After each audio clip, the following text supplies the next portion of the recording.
Welcome to Soccer in 60, presented by the Empire Strykers.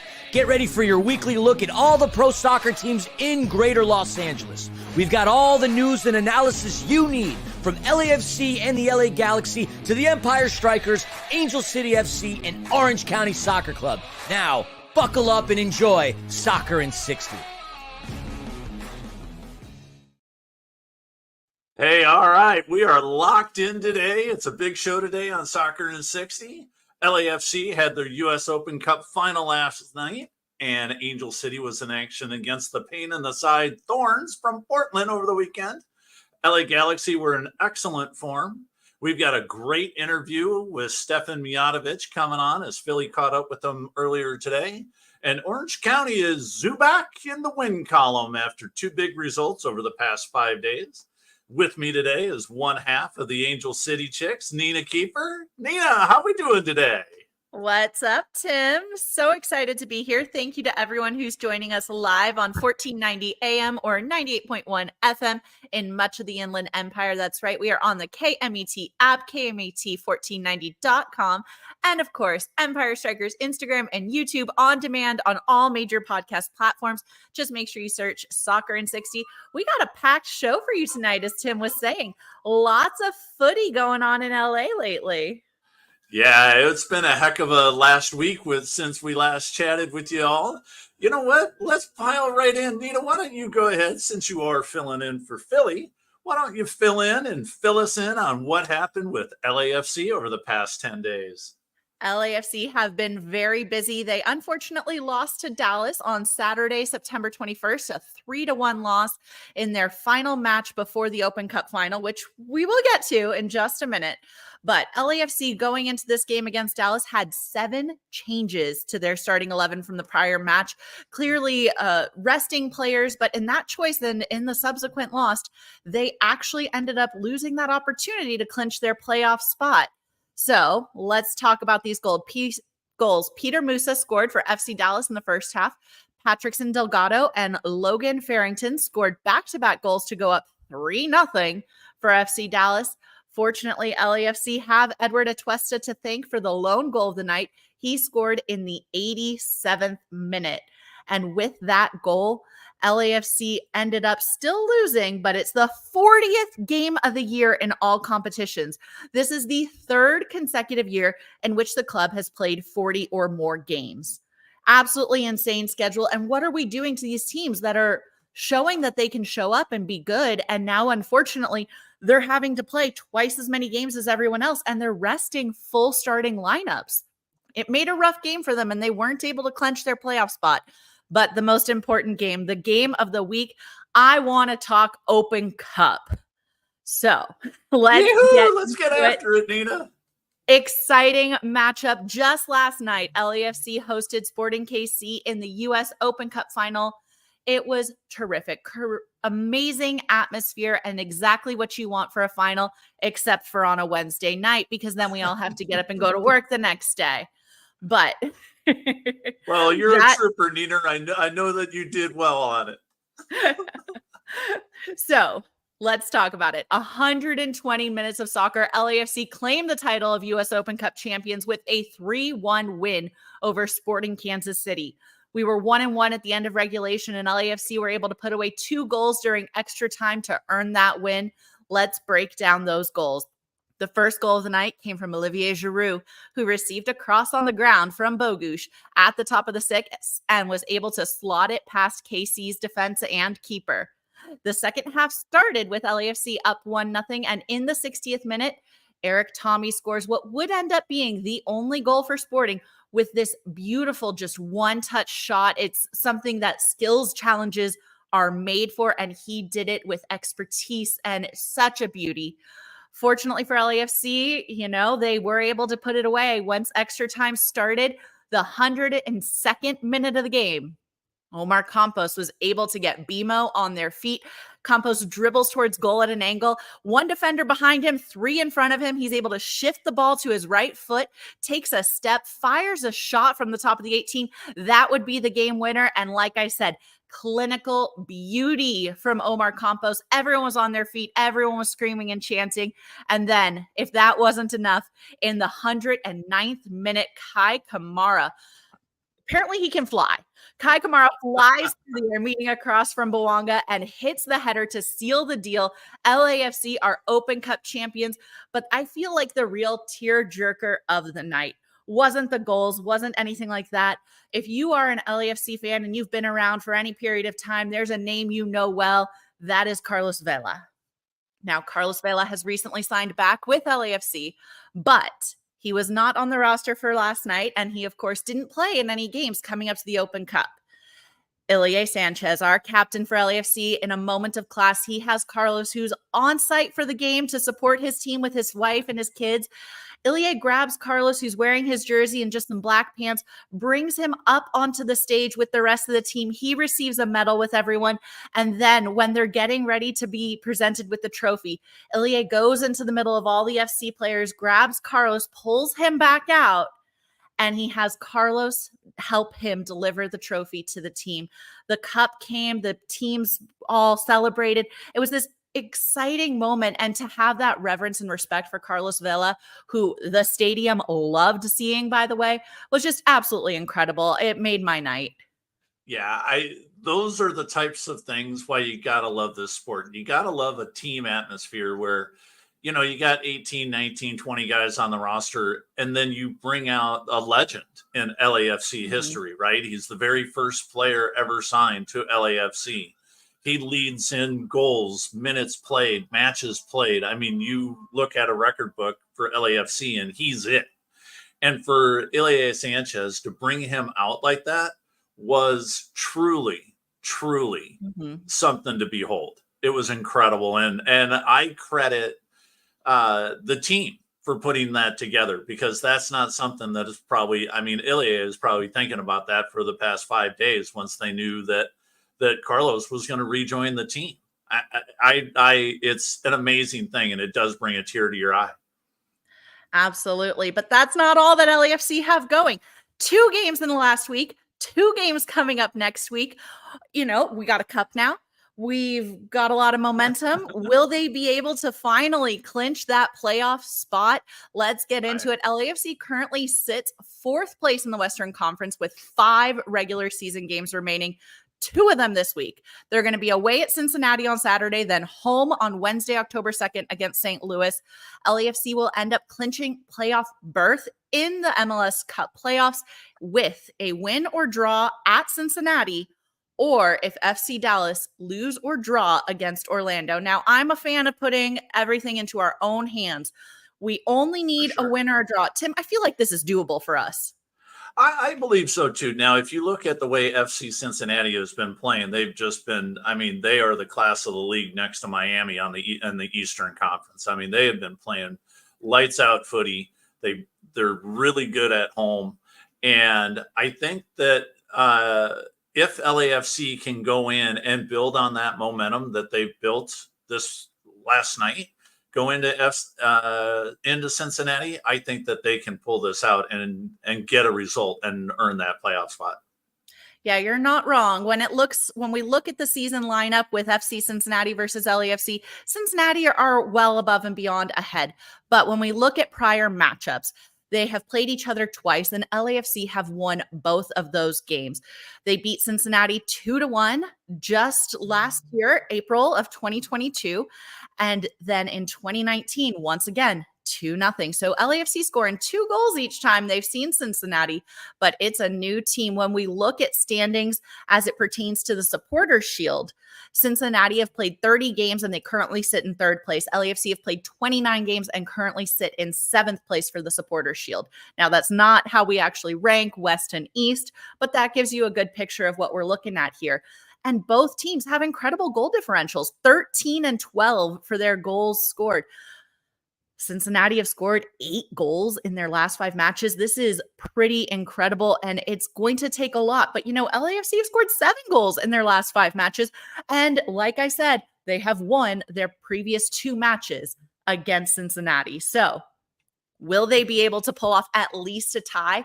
knowing these teams and the striker potential here, are we going to see something like a 3-3? I think there's a good chance that we see a very strong showing in terms of goals, because Cincinnati are also not just playing to get up there in terms of playoffs, but they're not out of the race for the Supporters Shield.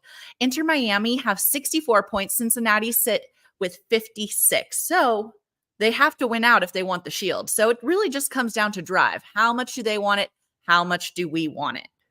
Yeah, and that's one of the things that you're seeing is you're fighting for that playoff position. You want to LAFC want to, obviously they're going to make the playoffs, right? It's just whether they do it versus Cincinnati or within the next game or so. The reality is that FC Cincinnati wants to just put LAFC in their place, and they're going to be tired. LAFC has played a lot of football, and they are going to be playing a lot more football. As you mentioned, they've got 5 more games in the regular season, right? Yeah. They played 2 in the past 4 days. They got 2 more in the next 4 days. It's a lot of soccer that they're putting on their players. And when you don't have a roster of 30 or 40 people, you've only got 18, 20 people on your roster. Yeah, it's a lot of work. And as you said, they've already played 40 matches this entire season in all competitions. Absolutely. So with that, let's talk.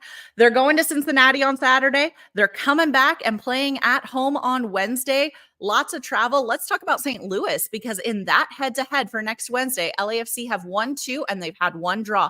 They're hosting St. Louis at home, but St. Louis, once again, a pretty good team. They've scored 11 goals in their last 5 matches, but they haven't kept a clean sheet in the last 13. So super exciting opportunity for LAFC there.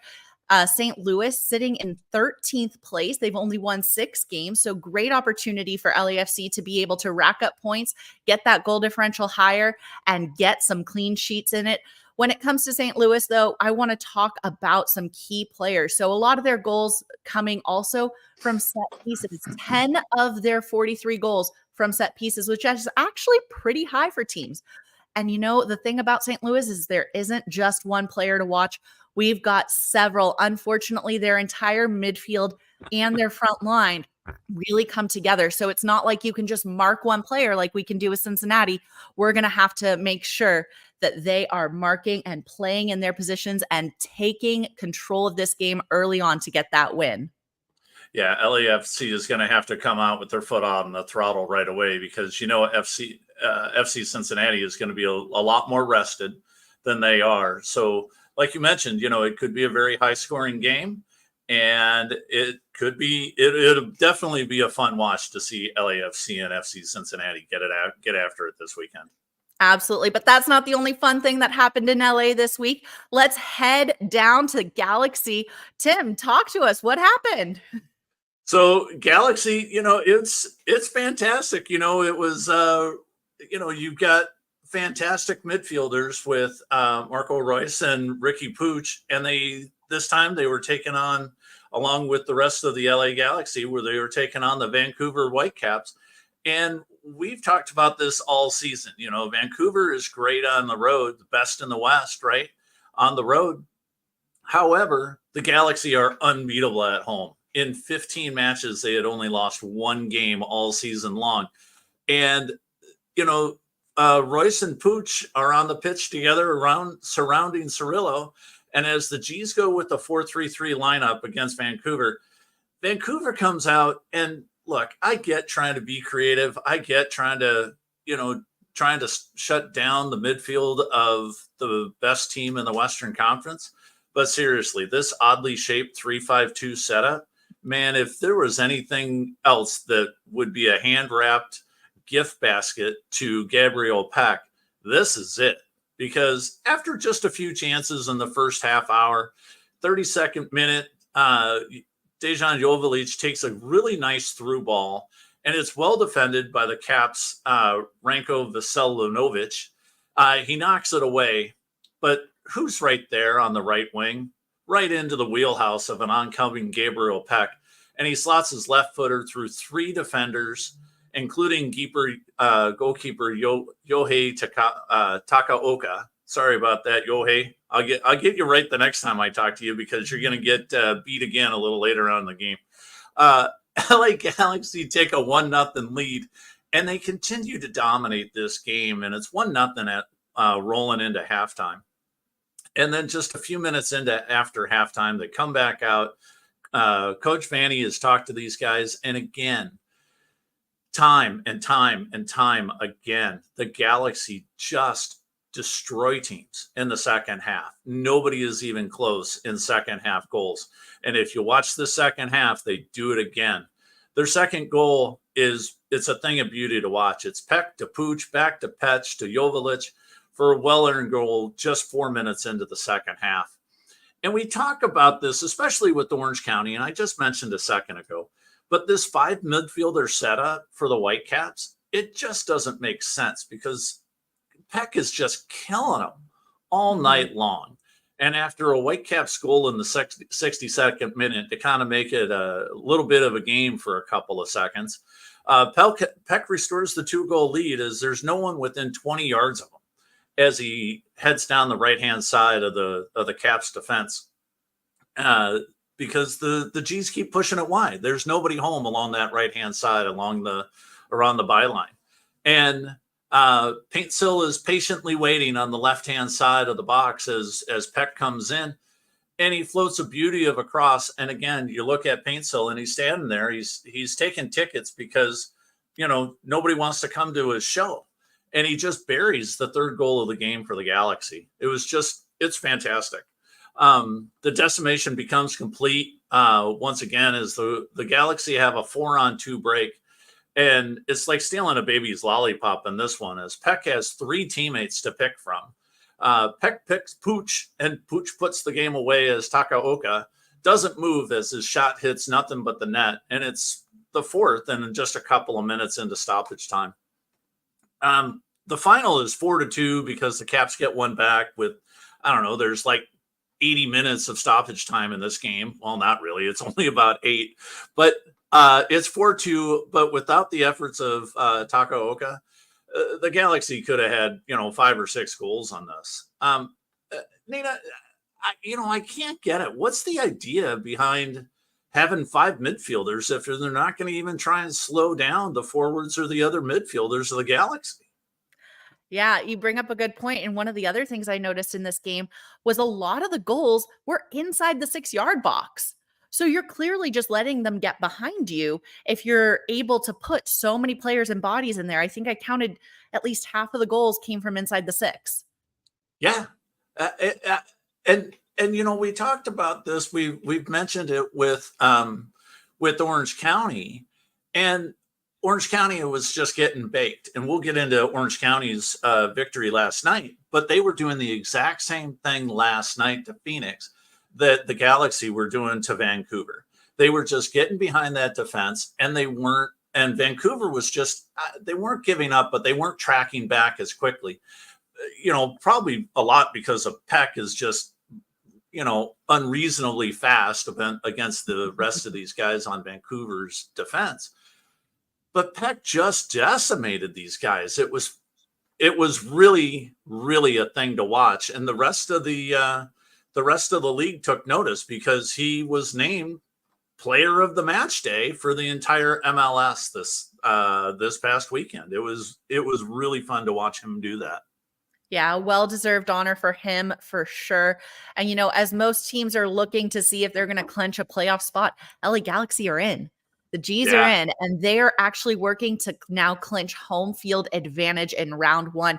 And that would happen if Salt Lake lose or draw at Austin, and Vancouver lose or draw versus Portland, and Seattle draw versus Houston, which I know sounds complicated, but there is a scenario, Galaxy fans, where you get your playoff home matches coming up. But let's not get too far ahead of ourselves. We got the game coming up, another game on October 2nd. Tim, talk to us about Colorado.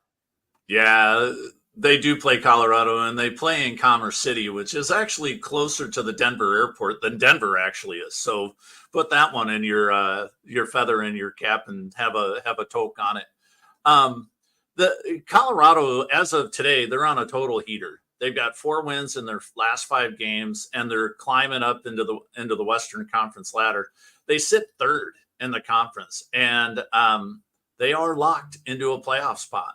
So while the Galaxy have locked up, they're looks like they may lock up the top spot. Colorado is in there, and they're there to make sure the Galaxy take notice of them. And this comes after just a year of them finishing in the absolute cellar in the Western Conference, below the Galaxy last year. And, the Galaxy beat Colorado when they were here earlier this year, just on July 17th in a 3-2 matchup. So you're going to see a lot of this. But the Rapids can't just try to contain Pack, as Joseph Paintsil has 10 goals and 10 assists. Pooch has got 11 goals and 14 assists. And they joined Pack, who overall has 13 goals and 12 assists. So what's interesting is this just the second time in MLS history that a team has had 3 players record 10 goals and 10 assists. Nina, when do you think the first time that was?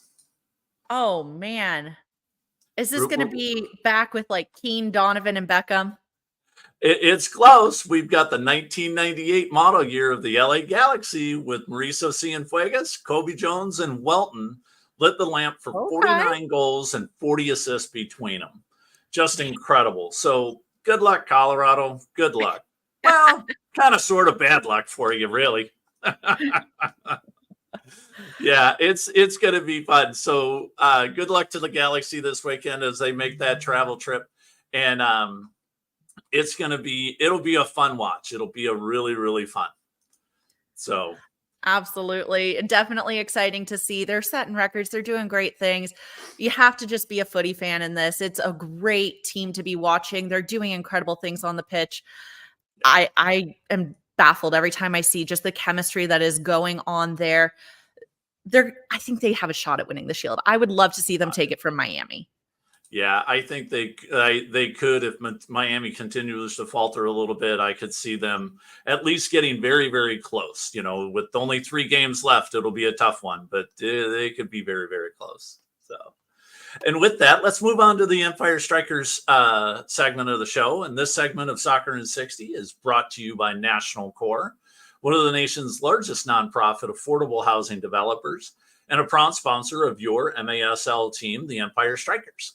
At National Core, they believe that soccer has the power to transform lives, just like they do. They believe in building strong communities often on and off the field. So to learn more about National Core and their mission, go to nationalcore.org. And with that, hey, let's hop right into Philly and our special guest, Stefan Mijatovic. What's up, everyone? Mijatovic, I'm sorry. No, I am not Gandalf the Grey or a wizard, but I come to you as Oktoberfest Philly, and I'm reporting for duty. For those only listening, I'm sporting my Oktoberfest Hofbrauhaus hat. For those that don't know, Oktoberfest started on the 21st of September and ends on October the 6th. So I'm feeling uber festive and uber German, and that's a perfect segue as our guest today is Germany-born, Illinois native, 6-year veteran of the Major Arena Soccer League, and a forward with the Empire Strykers.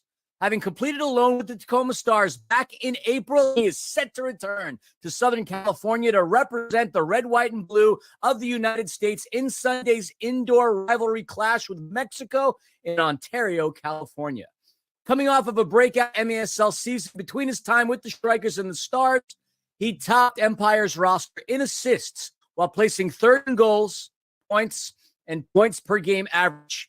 And, over the summer at the 2nd ever TST tournament, he competed with Pat McAfee's Concava SC as they quickly became the darlings of the tournament, dubbed the Arena Boys, also playing alongside U.S. national veterans as Brek, Shea, and Geoff Cameron. Welcome to Soccer in 60, Stefan Mijatovic. Thank you, Philly. Always an honor, man. Always a pleasure. Always great to see you. I know you want to be called Meat. I love the nickname. We'll stick with it, my friend. Thank you, boss. All right, now, first of all, let's make sure we're all caught up with this fascinating life of yours. I know some of what you've been up with, I should say, since you've been up in Toyota the last time playing in the MASL playoffs. You're fighting for $1 million in North Carolina. We'll obviously talk about both of those. But what else do we need to know? I'm hearing you're back in Chi-Town, Chicago. How's your MASL offseason been? It's been good. So TST obviously was life-changing for me. One of the best moments of my life by far, playing alongside Pat and a bunch of other legends. Just meeting new people and going on the show. I mean, definitely all life-changing. After that, I mean, the Arena Boys, me, Gordy, Zach, Derek, Mario Alvarez. I mean, we got called to play all over the United States, like North America, some tournaments in South America. We've been playing all over. I mean, we had a slogan that said yesterday's price ain't today's price. I mean, we were getting paid real well to go to all these tournaments. Huge shout out to Concafa, Pat, for giving us all the hype and blowing up our league kind of too. I mean, our league got a bunch of things from it. I mean, like good publicity and like a lot of people start knowing about it. Brek's coming to the USA game this weekend. He's going to be playing USA Mexico with Marco Fabián. I mean, our league is on the uprise right now, and I think it's only going to get better from here. So I'm excited. Absolutely.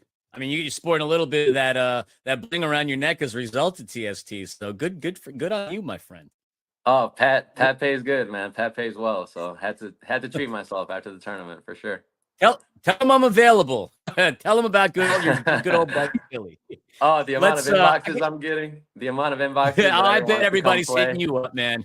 Oh, man. It's tough. We can only get 20 guys, and I mean, 10 are locked in already. But there's going to be a lot of MASL guys, top players that will be playing. That's guaranteed on our team next year. So I'm excited to look forward to that as well. Absolutely. I could talk about TST all day, but we got a variety of topics to talk about. You mentioned the MASL. Let's go on over to that. Look, you're a member of the Empire Strykers. Last season was a rough one at Empire. There were several times when the team showed promise, and it seemed as though you guys might be on the verge of some major improvement, but in the end, it never quite came together. Meanwhile, several players such as yourself, Marco Fabián, Justin Stinson, Momo Guy, Alan Perez, to name a few, actually had breakout seasons. What's your take on why ultimately it never quite came together? I think ultimately we were just a super young team. Me, myself, I mean, all of us had big roles that we had to fill in. I mean, me, myself, being a veteran player, I mean, I was given a big role. Maybe, I'm not saying that I wasn't ready, but bunch of first year rookies, lead them to play against, I mean, guys that have been in the league for 10 years, 5 years, veterans in this league. I just think that we were a little bit too young. And I think bringing in Robert Palmer, a veteran guy, Pink Panther, some of the other signings we have, I mean, bringing back our goalie is huge, De Leon. Some of these pieces, like more veteran players. I mean, now it's all these rookies second year. Everyone's gotten playing time. Everyone's gotten to know how the system works, how the league works, getting all those jitters and butterflies out from the first couple games and stuff, first year. And then, I mean, overall, it was all our first years, from the coach to the players. I mean, to everybody on that roster. I think that it was extremely helpful for us to go 3 games, winning 3 games only. I think it was extremely helpful because I think this year we're going to come back a lot stronger, a lot more physical, a lot better. I mean, we got fast players, we got veterans, we got young players.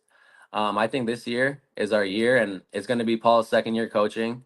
There's a lot of obstacles that we have to overcome, a lot of fights that we had inside and outside the locker rooms, and I mean, we've gotten over all those. We're looking forward to move past everything that happened last year. When you lose, everything goes wrong. When you're winning games, nothing matters. Everyone's happy. So as long as we're winning games this year, I think everything's going to be good. And we're going to have a lot of fans this year. So I'm excited.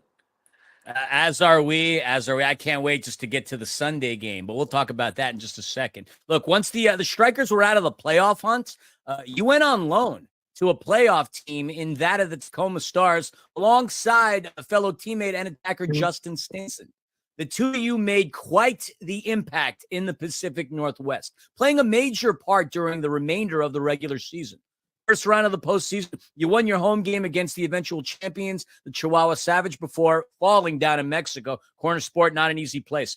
But what was your time like with the Stars? Like, did you enjoy it? Do you feel that it benefited you as a player? 100%. Speaking for myself, I know Justin too. I think we learned a lot from on the field, off the field, to winning games, to the coaching, to just different strategies and like how teams are. I just want to say huge shout out to Tacoma Stars. I mean, super professional team, one of the most professional teams I played for. Always looked out for me, always looked out for Justin, welcomed us from the first day we came in. They knew we were on loan, so we'd only be the rest of the season, but it felt like we were there forever. They treat us like a family. And then you have Nick, who is just a mastermind genius. I mean, I knew he was the MVP, and I didn't know how good he really was until you're playing like alongside with him and you're at practice every day with him. And you see his everyday practice routines and how he asserts himself, how professional he is. So I learned a lot from him, and he taught me a lot about my game too. Kind of humbled me down a little bit. So I respect Nick a lot. So I appreciate my time in Tacoma and winning games. I mean, we went on an 11-game win streak. I love winning. So my time there, I think, was great. Besides the weather being a little raining every day and a little depressing out there, I mean, it was great. Can't complain. No, I mean, we could always complain about the weather, but certainly not here in Southern California. Oh, Now, nothing compares like Empire's weather. Nothing yeah, compares like Empire's weather. absolutely. The IE, baby. We're going to be there together pretty soon. Now, Oh, going of course, into of course. TST, look, it's funny seeing you listed on the TST website as both a field player and a goalkeeper, by the way. I don't know if you knew that. Reason being that your team would frequently sacrifice the keeper to create a numerical advantage on the attack. Then you would be between the sticks when the opposition had the ball. A lot of people were stunned to see you look really good and make a number of key saves. Like, what's your connection to the position, and when did you guys come up with this strategy? So we were going to implement the indoor system, playing like a power play extra attacker, bringing out the goalkeeper. We didn't know that it would work so well. I mean, that's why I think MSL players had so much success in this TST tournament. I mean, we play small-sided. We know how playing with one target goes, how playing with the keeper goes, playing with power plays, stuff like that, the 2-minute penalties. So I think when we were out there playing with an extra man, I mean, it was a lot easier for us because we've already been adapted to this and we've been doing this for years now. And going out there and just seeing that it worked, I mean, we just stuck with it. And I mean, it took us all the way to the quarterfinals. We lost to Indiana, which was a great team. And that's the only game actually that I was not able to get in the net. So Indiana did a good job of keeping the ball. We couldn't get me in the net. I myself didn't know that I was a goalkeeper like that. I mean, I've always wanted to play goalie. My dad always told me, he's like, you're not going to play goalie. You make one mistake, you make 100 saves, you're going to get blamed. You go play forward, you score 100 goals. You miss 100 goals, you score 1 goal, you're a hero. So he said, go play forward. You know, you can miss 100 shots, score 1, you're the hero. But if it was up to me, I think I would have been playing goalkeeper. I think I would have been pretty good at it. But, I mean, as long as I can help my team win, which in that case, I mean, we were winning games. I'm happy to be able to do that. And, I mean, luck was on my side for sure. I mean, God was with me that tournament. So I appreciate him a lot. I mean, all glory to God always. So it was a great time all around. I could see you being like the Oliver Kahn style of a keeper, somebody that would absolutely intimidate everybody coming at him. What a sight to see. Who knows? Maybe next TST tournament, we see a little bit of that. And speaking of which, let's start talking about the USA-Mexico game, Steph. Like, one of the guys you played with at TST is former U.S. men's national team star Brek Shea. You'll be teammates with him once again this Sunday in El Clasico between USA and Mexico in Ontario's Toyota Arena. How do you feel heading into the match, and what does it mean to be representing the red, white, and blue? Oh, it's always an honor to represent red, white, and blue at USA. Always an honor to play with Brek. I mean, the guy's a legend. On the field, off the field. I mean, just the way the guy looks. I mean, he just looks like a professional, like, soccer player, surfer guy. Like, all the tattoos, like his whole vibe, like everything about him is sick for sure. He's a baller too. I mean, the connection we had at TST, I mean, he's a lefty, can play indoor, outdoor. I mean, he's slick with it, can still ball at now. I mean, it's incredible what he can do, and I'm excited for him to go up against Marco Fabián in Mexico. And I know they're coming to get us because USA beat them last time. So I know they're coming out to get us this time for sure. Highly entertaining game. Yeah, Mendez with the game winner. Hopefully we have another exciting game just like that. Now, you mentioned a couple of names. You'll be sharing the same field with many of your Strikers teammates, including FIFA World Cup veterans like Marco Fabián and Miguel Ponce for the first time since you went out on loan to the end of the MASL season. How do you feel about being reunified with everybody? I'm excited. So I've been waiting for the season. For me personally, I want this to be the best season yet for me. Individually, of course, always, but also as a team. I mean, I want to win a ring in this league, and I think the pieces are coming together now. That we are in a chance to be able to do something great this season. And I mean, coming back to see Miguel, Marco Fabián, Momo, my boy Stinson, all my boys, Bubba's Tacos, of course. I mean, coming back to see all my boys, I'm excited. I think I've changed as a player and as a human. I worked on myself a lot in the off season, on and off the field. There's a lot to winning. There's a lot more to winning than people think. And I think that I've made the changes necessary to be able to help my team as much as I can this year. And I know it's going to be tough like any team, but I think we're going to be able to get it through a lot of obstacles this year. Like I said, we added a lot of great talent. We're adding more talent that hasn't been announced yet. So stay tuned for that. And I mean, I'm excited. I'm excited to get back, see everybody, see the coach, the owners, all the fans. So I think it's going to be a great season. And I think we have a chance to win a championship this year, honestly. So I'm excited. Loving the optimism, love the new haircut, loving your game, loving the bling around your neck. As I told you during that MASL TST interview, don't you ever change, Meat. We got nothing but love for you. Thank you so much, Philly. I ain't never changing, man. You already know that. Hey, this is the first look on the new hair. So Sunday, everybody be ready. USA's coming for that win, baby. Tickets are still available, folks. Toyota Arena, USA versus Mexico, doubleheader. Women go on at 1:30. Men go on at 4:30. That's where you get to see Steph. Appreciate your time, my man. We'll see you then. Nina, Tim, back to you. Awesome. Thanks, Oktoberfest Philly. Nina, how can we go see that game this weekend?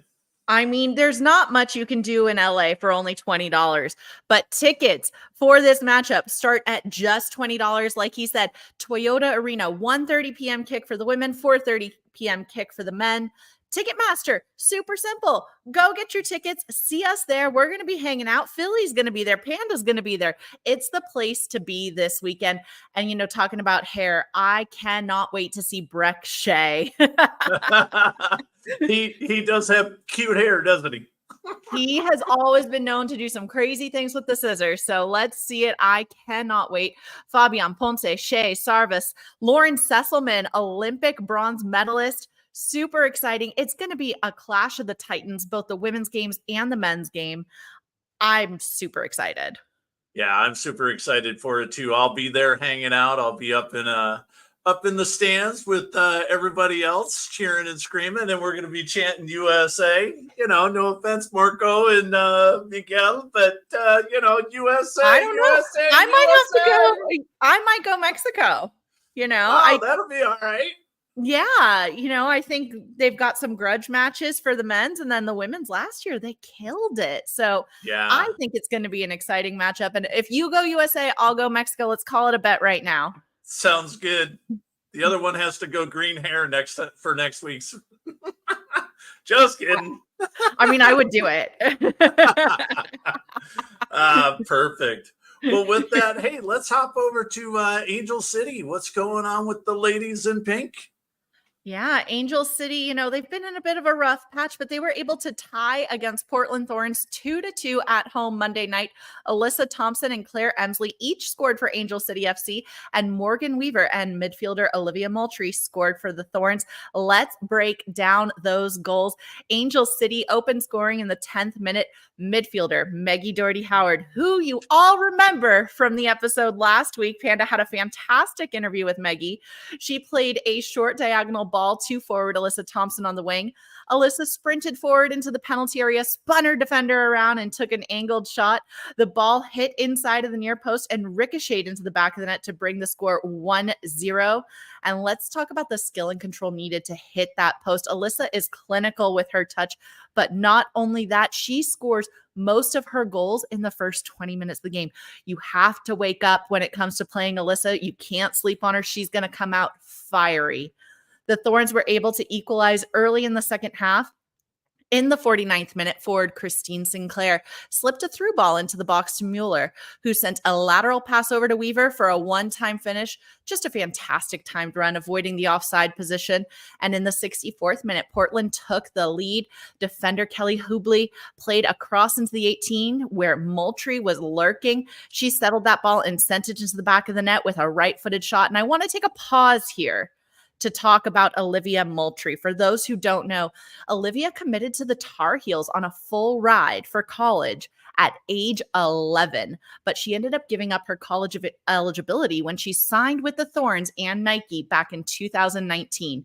She actually had to sue the NWSL to allow her to play. And at that time, the NWSL was not allowing anyone under 18 to play. She was a 15-year-old at the time, and she won that match, which paved the way for youth talent to now be able to play on the pitch. It's incredible to watch her. She was my girl to watch for this match, and she showed up and showed out. She's absolutely incredible, and I'm so glad that she sued the NWSL. And the reason she was able to do that is because that was the only opportunity for women to play professional soccer in the United States was through the NWSL. So she was able to sue and won, getting that option. Now, let's get back into the game. Oh, Tim, do you got something for this? Yeah, I just wanted to say, I think there's a couple of things that really come to the head with this is that allowing somebody to earn a living in this country is one of the things that this country was built on. And by her suing the NWSL, I think that was a breakthrough, not only just for women's sports, but just sports in general, and that youth development bringing into that we see in other professional leagues as well. Absolutely. She started it. If she hadn't sued the NWSL, would we have seen Alyssa Thompson on her prom night? Probably not. Nope, we wouldn't have. And we wouldn't see things like the development of some of the younger youth men's like with Orange County and stuff like that. You just wouldn't see that. And to be able to see some of the other rising stars in the NWSL that are 16, 17, 18 years old, it just would not have happened had she not done it. So another bag of kudos go to her. Absolutely. Let's get back into the match. Angel City equalized in the 76th minute when Jasmine Spencer was able to beat her defender and sent a lateral lofted ball into the 6-yard box. That ball was actually blocked by the service, but the ball bounced high into the hands, fell to the goal line where Emsley was making a run and was able to just volley it home. Fantastic one touch by Emsley, just knowing how to make that run, hitting the right channel. And that's how it would end, 2-2. It did feel like a lot of the calls from the referees were against Angel City, from this dirty slide by Christine Sinclair on Sarah Gordon that was cleats up, and while it missed her. Tim, I got to referee this one with you. The foul, does it still occur if she misses? So she slides cleats up, misses Sarah, catches Sarah just by through her knee area, but doesn't actually go cleats up on Sarah. I say it should still be a yellow or possibly a red, but no foul on this. Tim, what do you think? Yeah, I'm with you on this one. I think that when you go studs up on somebody, it's a dangerous play. And as a referee, the dangerous play is the play itself. It's not that you wiped somebody out, that you took somebody out. Just because I take a big old giant swing and a miss at you on it, if I'm trying to kick you, because I missed, doesn't make it anything less of a dangerous play. Absolutely, it's got to be a card in this situation. I think so too. And the other referee mishap in this instance, in my opinion, in the opinion of this referee, this offside call on Emsley right at the end of the match. You're getting into the 80 plus minute, and Claire Emsley has this beautiful breakaway, and instantly right at the top of the 18, the referee throws the flag up and calls an offside. The play is still developing. He doesn't even give it a shot. And when they show that repeat, I swear to you, Emsley is onside. Yeah, that's a tough one. And I've always been of the person on the other side of this. And one of our producers, Gunnar, and I have had a very detailed conversation about this. I've always been taught, hey, if you believe it's offside, you throw it up more quickly because it's for the safety of the players. Yes. Right? That has changed over the past few years, especially at the higher division, at the higher levels of professional soccer, is that you do wait, especially in an NWSL match or things like that.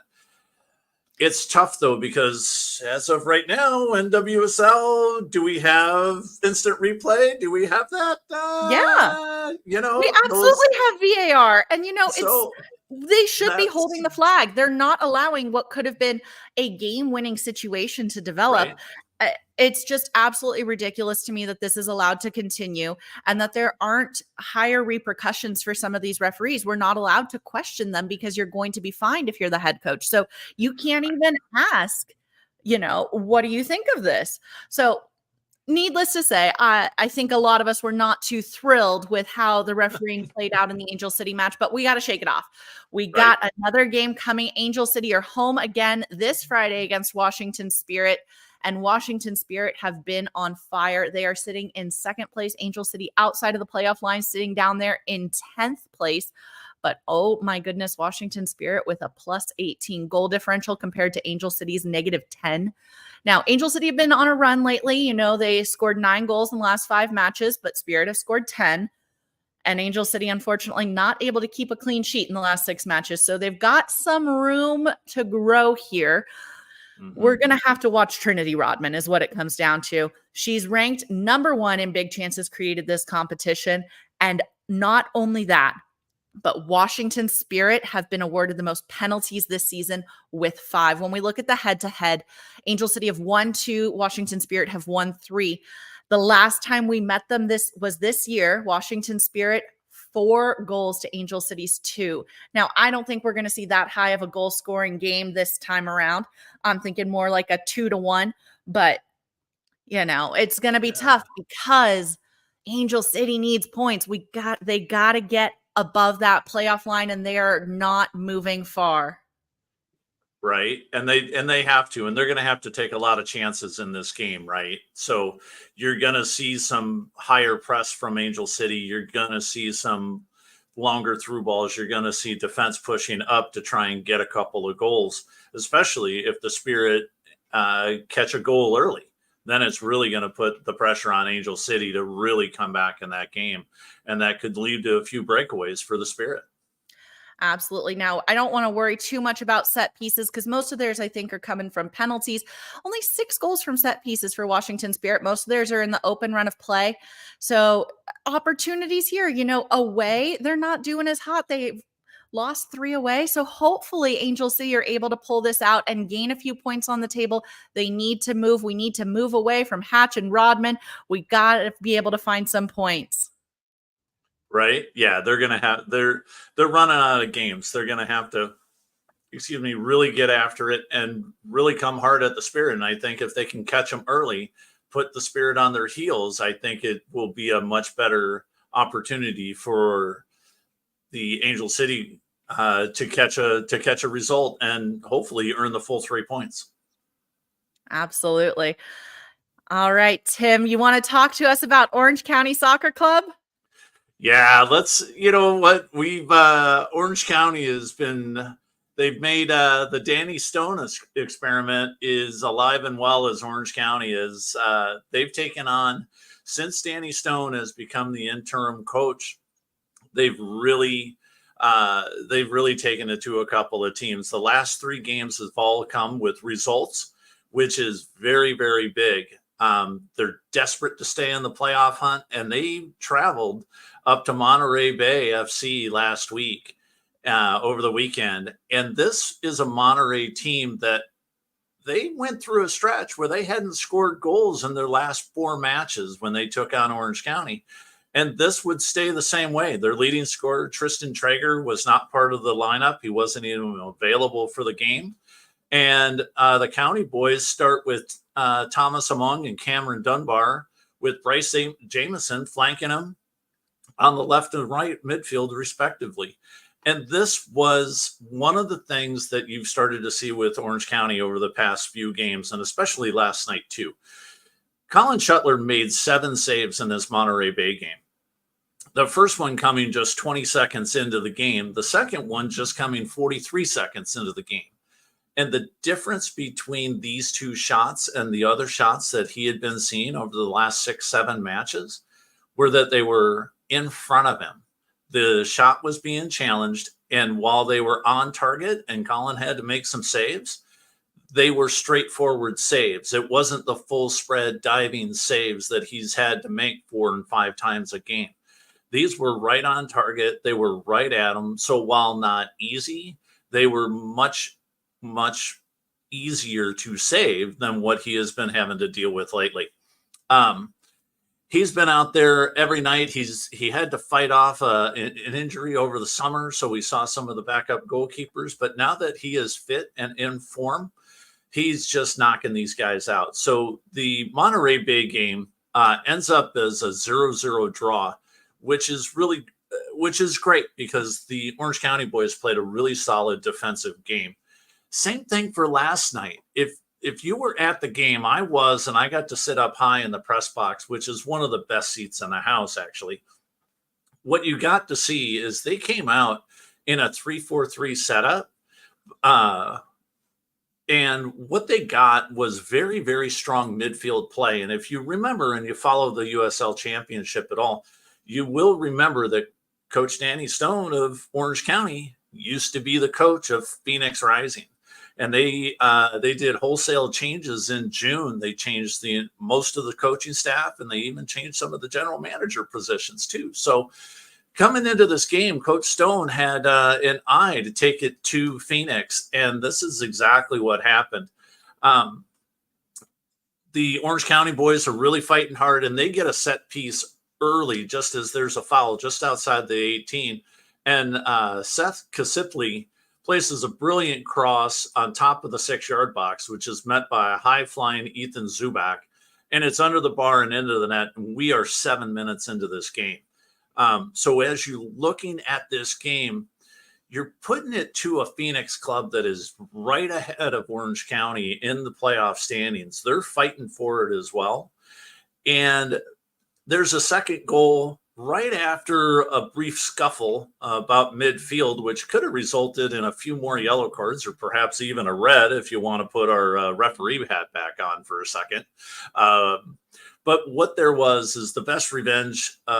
If you're not going to get a red card on the other team, the best revenge is definitely a second goal. And that happens courtesy of Bryce Jamison, who comes screaming down the right-hand side of the field, places a brilliant worm burner cross right into the box. And Ethan Zubak is on the end of this one again, does a deft little flick and puts it right past the Phoenix Rising keeper, Rocco Rios Novo. No chance on the second goal. And it's just a really, really nice goal. Puts them up 2-0, 38 minutes to this game. And as you would expect with any game against Phoenix, the match is going to get dicey. So at the end of it, they played an amazing 90 minutes. It's a 2-0 win. They sit in eighth place in the West, but they are 4 points above the dividing line. And with that, that's your Orange County wrap up. So let's get into the best 11 there, Nina. We've got some good people on the best 11 this week, including some Orange County guys. Absolutely. When we look at LA's best 11, of course, we have to start with Orange County's keeper, Colin Shuttler. Second week in a row, 7 saves, as you said, against Monterey. Defenders, Omar Campos for LAFC for his Open Cup match. Maxime Chenot for LAFC for his Open Cup match. Marcus Nakim, Orange County Soccer Club, for his match on the 21st. Midfielders, Alyssa Thompson, Angel City. Claire Emsley, Angel City. Edward Atuesta, LAFC for the game on the 21st. Ricky Pooch, LA Galaxy. Forwards, Mateusz Bogusz, LAFC for the Open Cup match. Ethan Zubak of Orange County SC for his game last night. And Gabriel Peck for LA Galaxy. And of course, our captain, Peck. My goodness. Let's talk about our LAFC honoree, though. Matty Bogusz, 5 chances created this week, 1 assist, absolutely stellar, kept LAFC in the game, setting up everything they needed to clinch the cup. He's our first honoree. And then we move to ACFC honoree, Alyssa Thompson. She scored a goal and created 3 chances. As I mentioned earlier, she was on fire. You got to stop her early in the match. She's going to put it away in the first 20 minutes. Orange County Soccer Club's honoree is Ethan Zubak, who scored 2 goals and was 5 for 5 in ground duels won. You got to love when you can trust your goal scorer to also go to ground and make the defensive blocks you need. And like we said, the captain this week for LA's Best 11, LA Galaxy's Gabriel Peck, 1 goal, 2 assists, and a 90% pass accuracy. Absolutely fantastic performance by him, leading Galaxy and keeping them at the top of the table. You know, you could argue that Paintsville also deserved a selection, and Palencia. Lloris was also fantastic in goal for LAFC. But, you know, we had to go with these ones. That's our opinion, at least. At least it's mine. And that's a great opinion. And we debate back and forth with these when we're talking about them during the week. And this is a dynamite list you put together this week, Nina. So I'm right there with you. I'm comfortable with everybody on this list, and Philly would have a little bit more of an issue because he was booing Peck at being the top of this list, but that's okay, Philly. You're not here. We'll check you next week. Absolutely. And most weeks I feel like Zubak would have been the captain. Zubak has been doing incredible, but Peck has just been on fire. Yeah, and I agree with you. Zubak has had an amazing few games, and like you said, you get your goal scorers to go to ground as well. But Peck, you just can't. I would put Peck at the top as well because Peck was just decimated Vancouver over the weekend. There was no chance for those guys winning with Peck playing as well as he did. Yeah, absolutely. Thank you again for listening to us. We are live on 1490 AM, 98.1 FM in much of the Inland Empire, the KMET app, KMET1490am.com. Of course, as always, on demand, Empire Strykers YouTube, search Soccer in 60 on all the major podcast platforms. It's been great chatting with you today, Tim. Thanks for having me. It's been awesome having you, Nina. This has been Soccer in 60. We'll talk